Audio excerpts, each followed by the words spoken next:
Hello kids! In this video we are going to be building a current amplifying circuit. So that means a circuit that takes in a very small amount of current and multiplies it, in our case by a factor of 40. Now before we get started, let's answer the question, why amplify current? One very good reason is because our microcontrollers here have outputs that can power devices. They can turn on LEDs, speakers, sensors, and so on.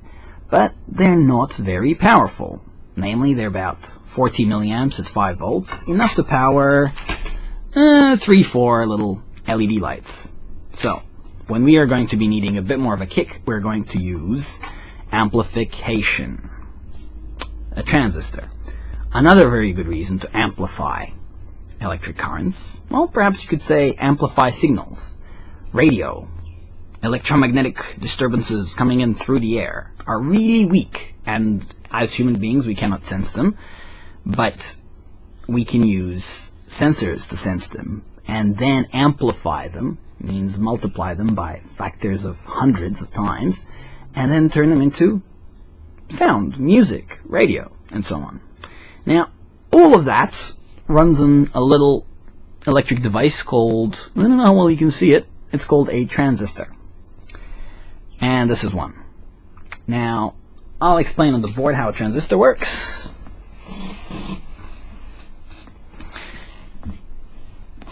Essentially, we have 3 legs. They're called emitter, base, and collector. On top of one of these legs is connected the plus terminal of a battery.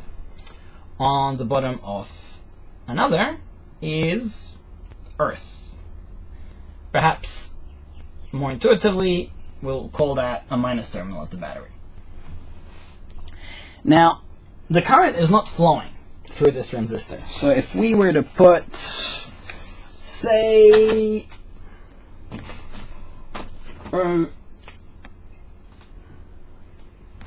a green light here,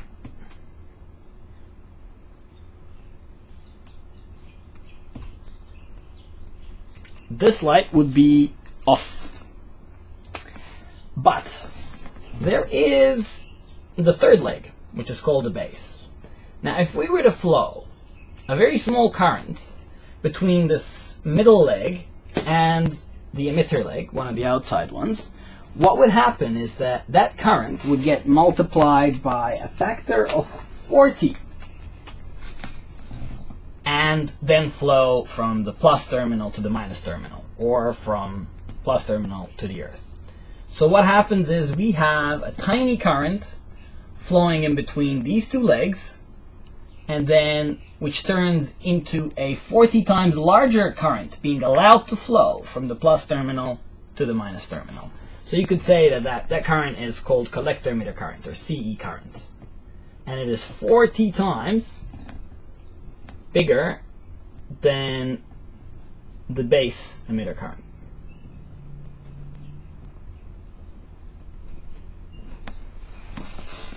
So in effect, we are turning a very small current flowing through here into a 40 times larger current.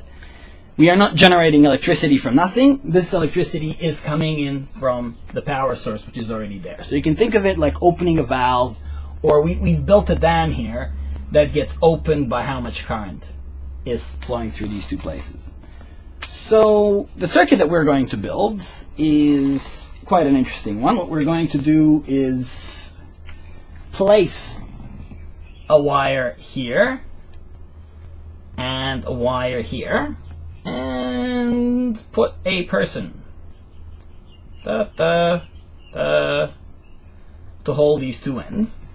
And so we're going to conduct a current from the plus of the battery going into the base and into the emitter. So effectively we're going to generate a very, very small current, and it's going to be very small because it's going to be greatly reduced by the electrical resistance of your body.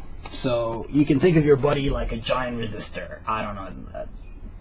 Depending on how much salt you have in your diet and how much water you drank this morning, you're going to resist the current by about 1 mega ohm, perhaps 2.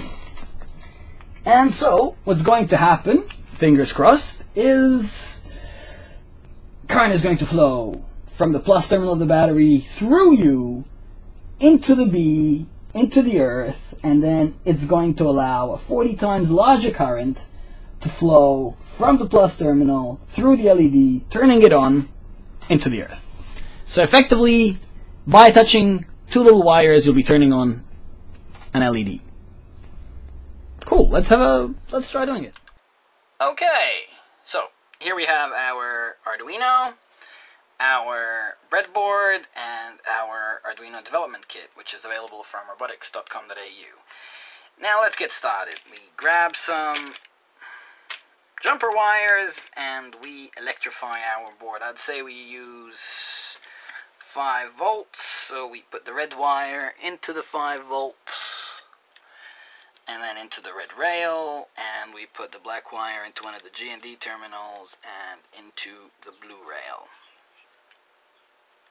Okay, so we are powered up and ready to go. So this is our plus terminal, this is our minus terminal. And let me show you our little transistor.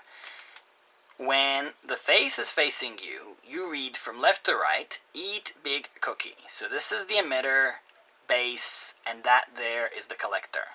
So the emitter is going to be connected into the earth. The collector is going to be connected to the plus 5 volt, which is the red rail, but through an LED. So we're going to plunk this guy down in rows, somewhere in the middle, rows 14, 16, and 18. We take one of these and connect the emitter into ground. And we grab one of these, and we're going to do it close. So we'll take an LED. The longer leg, this one, is going to go into the red wire, so it's connected to the plus terminal, and the shorter leg is going to go into our transistor. And also, now we're going to get 2 loose wires, so just any 2 wires. One's going to be connected into the collector. Now you can connect this to the plus supply either here or here. I don't mind. We'll put it in at the same node as the LED, and we'll get the other one connected to the middle leg of the transistor, so into the base. So what's going on right now is that this here is connected to the plus of the battery, and this here is connected to the base. So if I grab hold of these 2 ends, a current is going to flow through me into the base, into the ground, and that current is going to be multiplied by 40, and it's going to flow through this LED.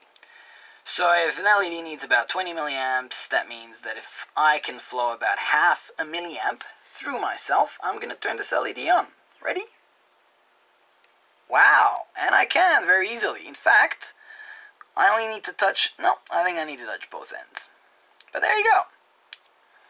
That's a current flowing through myself, amplified 40 times, lighting an LED using a transistor. Thank you very much.